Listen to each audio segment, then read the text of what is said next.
favorite subjects, comic books. My name is Jose. I love comic books. I love talking about them. I love sharing them with you.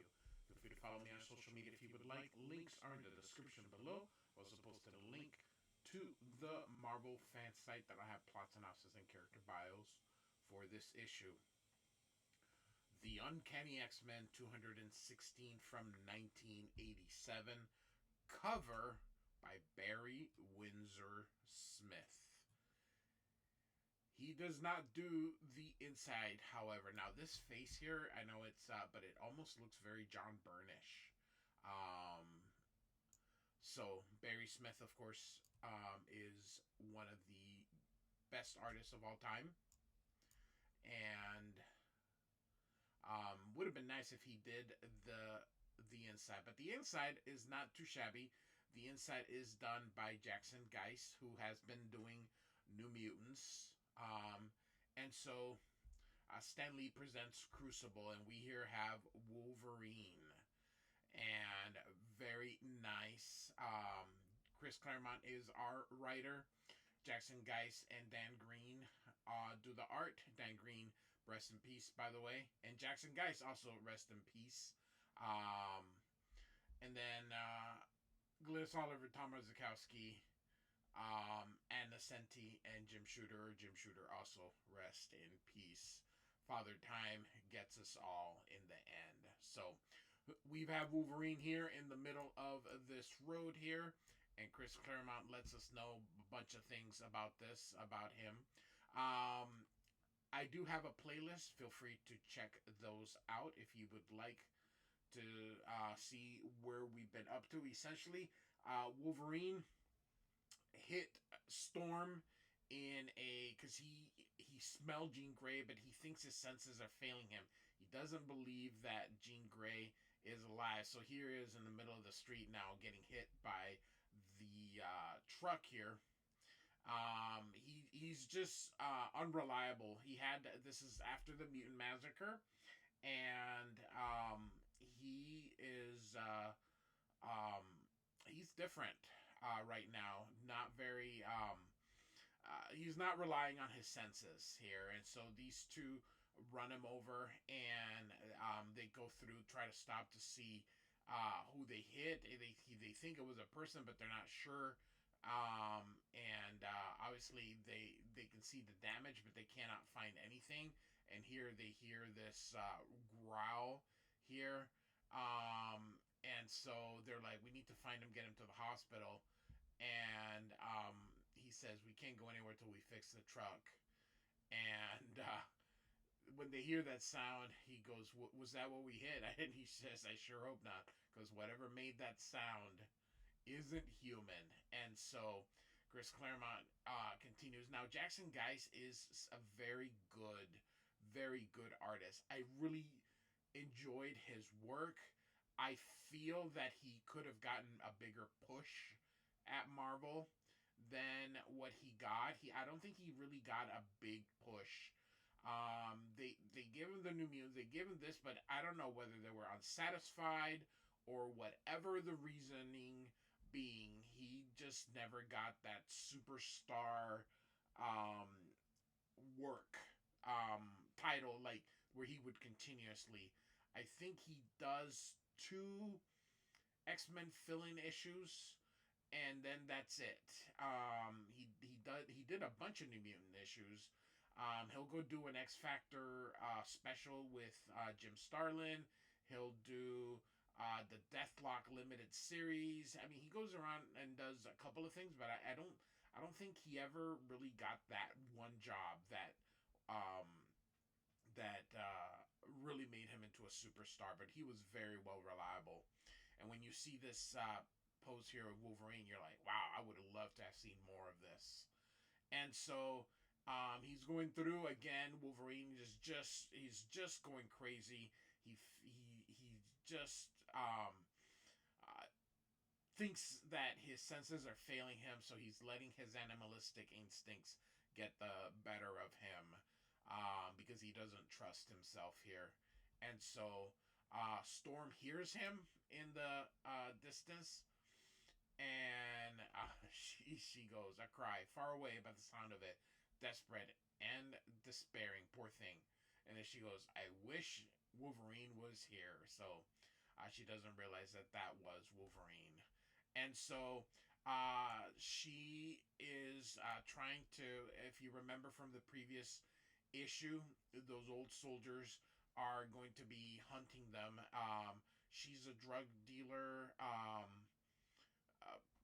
and they killed her boyfriend, and so Storm is trying to protect her.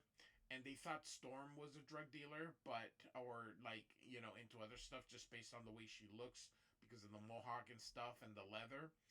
And she says, even if you believed me, you guys are gonna try to kill me because you can't let anybody knows what happened here. So anyway, so we got a bunch of backstory and her thoughts here.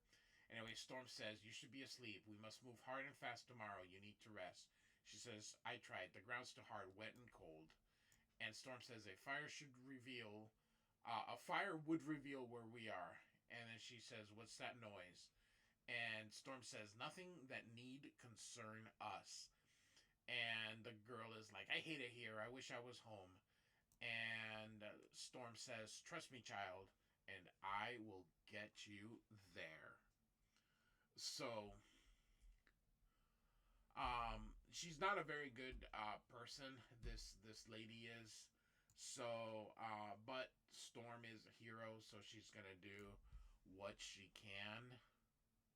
So Storm feels a little guilty also by having returning her because she knows that when she gets back, she's gonna start, hurting other people with her drugs here. So then she asks her what she's doing, and she says, "I'm laying a trap." And she says the speedster Super Saber will be the first one, and so they need to deal with him. And of course, she's like, "Oh man, that'll take his head clean off." My kind of style, Storm. I like it. And Storm says, "I do this because it's necessary, Priscilla. I take no pleasure in it." And she says, "No problem. If you ever get a case of the squeams, I'll whack the geezer." So, and of course, she says, "Pay him back for what they did to me and Tommy." And of course, Tommy is the boyfriend whom they kill. And I like Dan Green. I like his inking style. He uses brush, a lot of dry brushing here. So, big fan of that type of style here. So, and so Storm doesn't like how she's like all nonchalant about death. And she says, you got the nerve of speaking because you're the one laying the trap. And in her head, um, Storm is like, touche, you know. Um, and so Priscilla says, look, I don't want to fight. Just get me out of here. And you can name your price. And so here she is. And they're waiting. And of course, she goes, what do you see? And Storm's like, hush. Uh, wind was there, nothing billowing. And then she sees Super Saber. And Storm realizes she can't do that, and so she's not going to kill him, and so she puts uh, drops the trap, and of course Priscilla's like, yeah, I'll do it, and of course Storm's like, no, you won't, and then she says, be still and be silent, and they let him pass. So they could have killed him, but Storm took mercy upon him. So Priscilla isn't very happy with this. She's like, this isn't a game. There are no rules. All that matters is survival. And Storm is like, count your thinking here. Count yourself fortunate, girl. That is not so. Um, and Storm says, don't worry about it. I gotcha. But so long as we're together, it's on my terms. And of course, Priscilla's like, for what it's worth. Where to then? A bus stop, I hope. And so she points out, and so they're in upstate New York. And I don't think in upstate New York the mountains are quite like peaks like this. They're a little bit more rugged, but that's all right. And so she says, we crossed that ridge across the valley by mid morning. And she's like, I can't make that hike. No way. And so Storm is like, would you rather stay behind? And so in her, Storm thinks, part of me wants her to say yes. But I will not listen if she does. So, all right. So Priscilla is going Storm is like, I have to save this kid for better or worse. Abandoning her is totally wrong. Chris Claremont, of course, letting us know. So, and now we are back in time 3 days ago. So we're in Scotland in Muir Isle, and this is Moira McTaggart here. Now she is Jackson Guice is drawing her very long because look at how big her legs are already, and then they're tucked in. They go this way.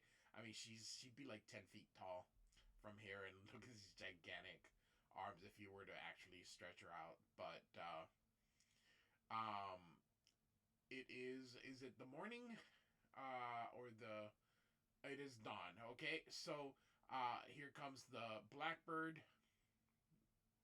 and the X-Men are arriving. If you remember on the previous issue, they had left to go take the wounded to Muir Isle. And so Rogue asks Psylocke to scan the island and find everybody. And Psylocke says, already in the works, Rogue. And so And so she says there's two in the house, two more jogging along the beach, and the rest are in an underground lab complex. And then here's Moira, who is absolutely angry here. She says, "We're a hospital here, jammed to the gills, and with wounded and dying, and you people are making so much noise here." Of course, the this is a goes the speed of sound, or goes past the speed of sound, so it is a very black. So they created the sonic boom. And so Rogue gets out and says, everybody out. And so here's Longshot. He's already out. He's going to catch Dazzler here. And so she feels angry that she had to run away because Wolverine and Storm are out there. And she feels that without them, that they are crippled. And that if they were to find the Marauders, they're not going to be able to, get out in time to help them. So I'm narrating a lot because with X-Men and Chris Claremont, he packs in so much text, and you can see here how much text Chris Claremont uses that I just these videos would take like 40 minutes each if I didn't just sort of narrate what's going on here. So I know that with other issues I sort of read along with what's happening, but with X-Men and with anything Chris Claremont related, I just have to read when I can and narrate when I can. So all right, so we got Crimson Dynamo and Stonewall here, and they found the trap that Storm had laid out for them. So Crimson Dynamo wonders why didn't she spring the trap, and then Stonewall says perhaps she had second thoughts. And Crimson Dynamo is just like, man, they really had him here. They would have killed him if she would have just gone through. So, like I said, Crimson Dynamo is impressed. Stonewall, of course, says we should just maybe let him go, and Crimson Dynamo is like, well, if we do, we're just gonna end up in a jail, and that the work that they do is good. Of course, that they get rid of bad people, rapists, and drug dealing people that they believe is out of the reach of the law, and that they're here to protect this country, and he says, besides, we've only Storm's word that she's innocent. And Stonewall says, isn't that supposed to be enough until we prove different? Remember, she didn't kill Martin when she had the chance. And then, of course, she's like, Super Saber. And he goes, he's coming. And so he's like, oh my God, I set the trap. Here's, we go with the other part again. The arms, maybe, and keep in mind that Jackson Guice this is sort of the early, sort of when he started developing and coming along. So you look at this and you're like, yeah, the arms are extremely long and very So who else draws long? Oh my goodness, Arthur Adams. He also draws very long legs, for example. But with Jackson Guice, I think it's just inexperience during this time, because he came up during the mid '80s, so he's not someone who's been drawing like for years. And so he tells him Stonewall to get in his way so that he doesn't get beheaded here. And so, of course, Super Saber is angry about that. He's like, "I was saving your life," and they're like, "You would have had your head cut off." So, and so they're like, he he says, "I checked everywhere. I cannot find them." He says that's because they went that way. So they're going cross country, and so Super Saber goes ahead. And so a lot of words, I'm telling you, a lot of friggin' words here. So and so he continues talking about Priscilla and the drug deals, and so he's out looking, and of course here comes Storm, and she gets him here, and Priscilla sees it here. Is like, great. What will that do? She's not willing to kill him because of some kind of honor. So she decides she's going to try and get rid of both of them here so that she will survive. And Storm sees the avalanche, and she is now going to try and save Super Saver. And they're going to go and uh, basically use the momentum and all that kind of stuff to survive. I love this crack a boom. That's pretty cool. Tomer Zakowski does great lettering.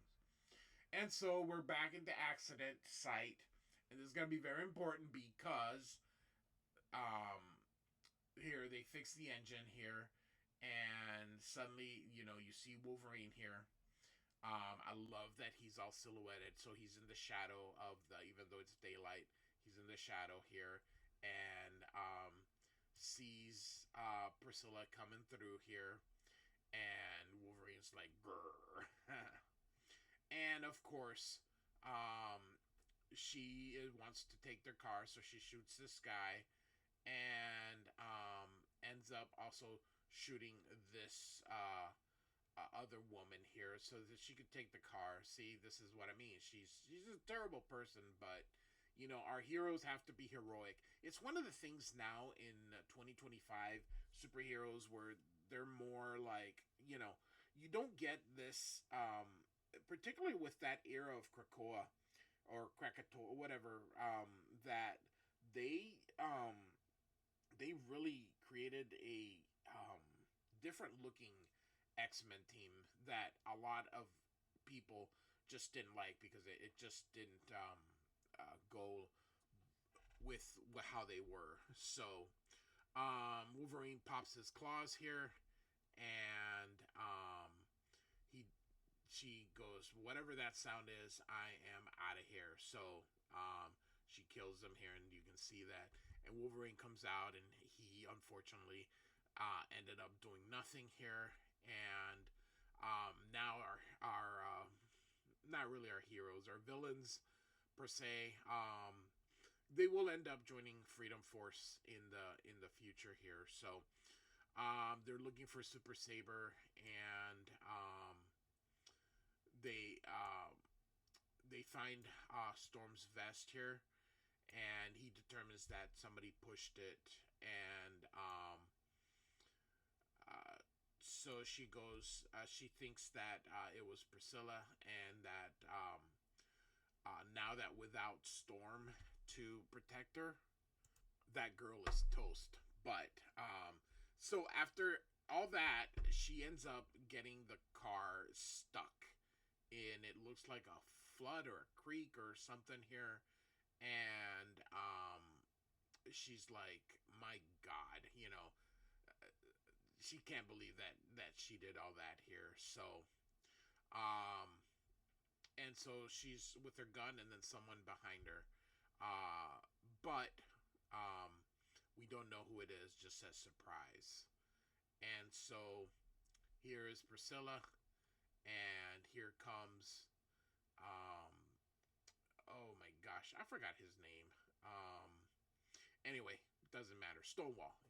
And so Storm grabs his ankle and tosses him, and they realize that she's not dead here, and so he goes, "This isn't mud. I'm like in quicksand. I'm sinking." That's actually not true. Um, but they do that in the movies and in comic books. So Storm actually gets him out, and quicksand can kill you, but this isn't. You can only go uh, to about your waist. You can actually stay above it. It doesn't keep sinking. The problem is it will start to weigh you down, and you actually suffocate, but not from because it's a lot different. Look up quicksand in YouTube. It's not quite how they are. So she gets him out of here, and Storm. I'm sorry, Priscilla's like gonna go and kill them both, but um, the Crimson Dynamo stabs her in the heart. And he's gonna do the same to Storm, but Wolverine has shown up, and so he's back to normal. He says, "I'd reconsider that course of action, bub, if I were you." And so he tosses it, and he's like, "Nope." And she tosses the other one, and Storm catches it. And so Wolverine tells him the girl killed a young couple a few miles back. Those scales just got balanced. I don't know who these clowns. I don't know these clowns. Want me to take them, boss? So she goes, or do we call things quits and everyone goes a separate way? And Storm says, I wish it was that simple, my friend.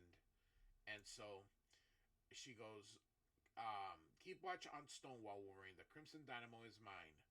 And she goes, by the way, where have you been? And he says, I was sick. I got better. And so Crimson Dynamo says, your funeral, girl. And Storm says, perhaps. Now remember, during this era, she does not have her powers, so she can't use them. As I mentioned, I have a playlist. Feel free to check that out.